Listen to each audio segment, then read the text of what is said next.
first, we go to Felton, Delaware, where Kim joins us. Kim, you're on the Ken Coleman Show. Hi, Ken. Thank you for taking my call. Sure. How can I help? My husband and I have made a decision that we need to move closer to our family. Mm-hmm. And I was wondering how I can ask my boss if I can continue to work remotely. But if we move closer to our family, that will be a 9-hour difference instead of an hour and a half away from the office. Are you driving into the office now, or are you remote? I drive in a couple of days a week, but most of the time I find that that's not very productive, that I could actually get more done if I just stayed at home. Does your leadership agree with that, or are they yet to come to that conclusion? I have a new boss. He actually lives in another country, and he has decided that that's fine. If we need to stay home the entire week, that's fine with him. Okay, now this is some great news. This is great news. Kim, I don't think this is complex then as I thought it might be when we started the call, because number one, your leader is in another country. So 9 hours away doesn't even matter. I don't even think it's relevant. And he's already signed off on you not even going into the office as it stands. So I think you just say, yes. Okay, wait a second. You didn't tell me something. You got to tell me. What'd you not tell me? I'm concerned because I will have to fly in now to the office for meetings and things like that, and that will add to our budget. That will add cost to our budget. How much? Well, I know flights and hotels and possibly a rental car is going to run probably $1,000 a trip. With How many times? How many times are you going to have to do that? He flies in once a month. So I'm guessing as much as once a month, but at least once every 2 months. On top of I travel for a living. I travel internationally as well. They're not going to pay for you to, if you work remotely, they wouldn't offer to pay for your trip?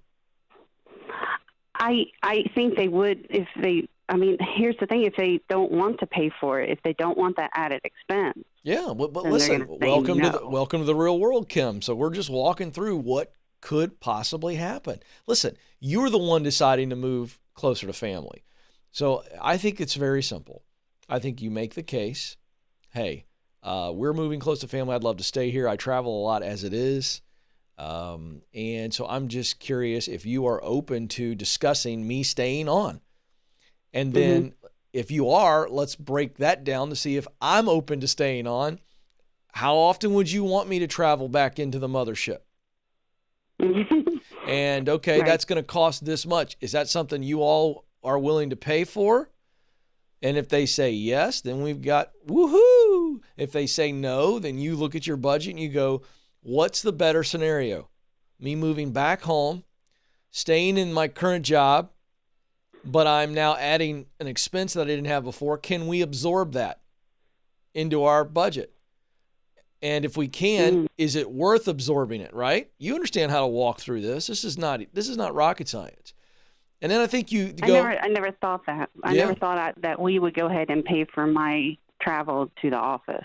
Yeah, but my point is you got to walk through all these scenarios. But you got to just ask, okay? And so now let me finish my process.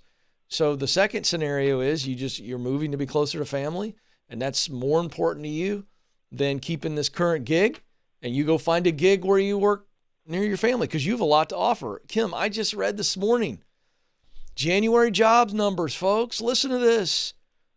Lowest rate in 50 years. I keep saying that every other month because it keeps going lower. This is the time to switch, Kim. You got a lot to offer. So if you really want to move to be back near your family, I think you have two clear options. Do you guys want me? If you still want me, the only way I'm staying is if you pay for that travel expense because it's not worth it to me. We're going to find out how badly they want you, aren't we, Kim? Yes. Okay. And, all right. And that's the concern for me is what do I do if it's just not going to be feasible? Kim, what job do I go look for? And I don't. That's what I don't know next. Well, no, that's a second conversation. You know what your sweet spot? That's a total another. Well, you know what your sweet spot is? Sure, you do. You know what you do best. What do you do best? So some of the things I do best, I don't like. Kim. This is the Ken Coleman Show. I'm the one who directs the conversation. Your job is to answer my question. I'm going to lead you there. Kim, What do you do best? Just tell me the things I want to know, abilities and qualities. So I'm at the top of your list. What you do really, really well. What are they? Give me the top 3 or 4 real quick. Don't think, talk. Data analysis. Okay. Data analysis, research. Okay. Numbers. Okay. Writing reports. All right, great. Data analysis, research, crunching numbers. Okay.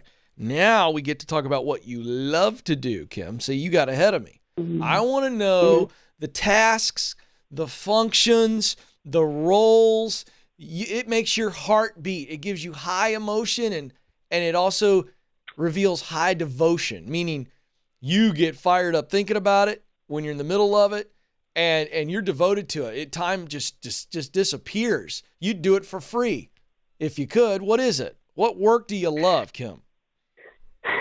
I know what I like a lot. I don't know if I love it. All right, just give me that. I like in the past when I've worked with customers and given them tours of our facilities, or when I visit customers and look at their facilities and talk to them about their issues. Okay, what would you call that? Describe that to me, the role. What would that be?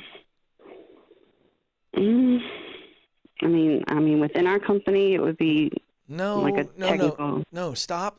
No, I don't want a job title, because now you're trying to wordsmith it. Kim, what is that role? What is that role? How would you describe that to somebody? If you got to create that role, you'd go, this is what I do, and this is why this is valuable. What's that role? Say it. I don't know.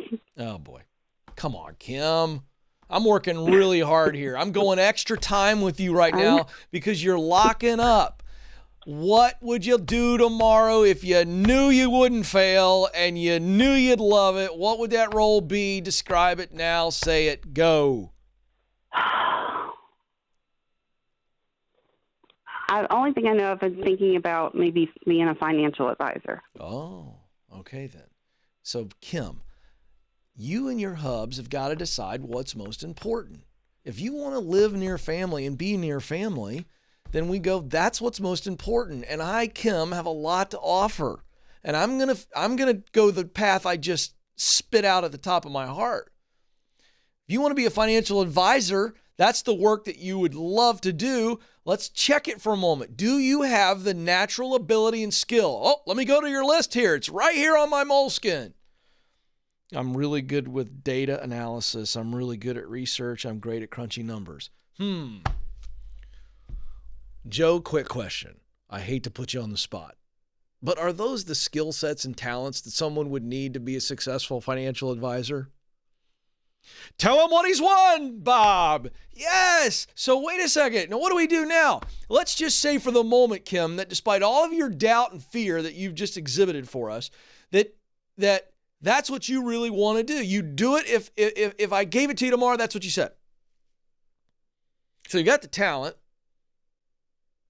You really like the idea of being a financial advisor, and I suspect that you love the result of what you'd be able to do for people. Set them on a great financial course.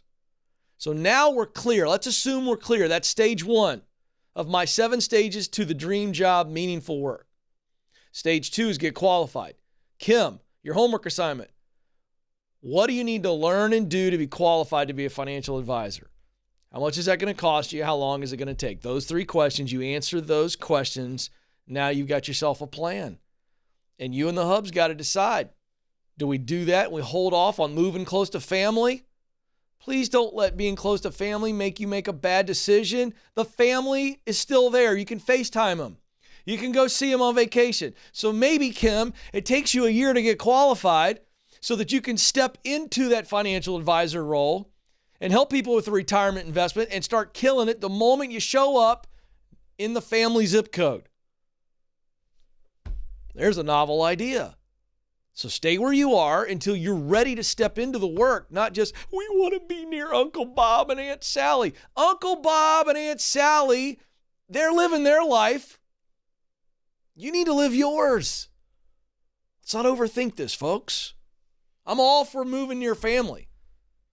But don't create this complex, convoluted situation like Kim has just created. And Kim, I love you, but you just need somebody to shoot you really straight, and I'm that guy because you called me.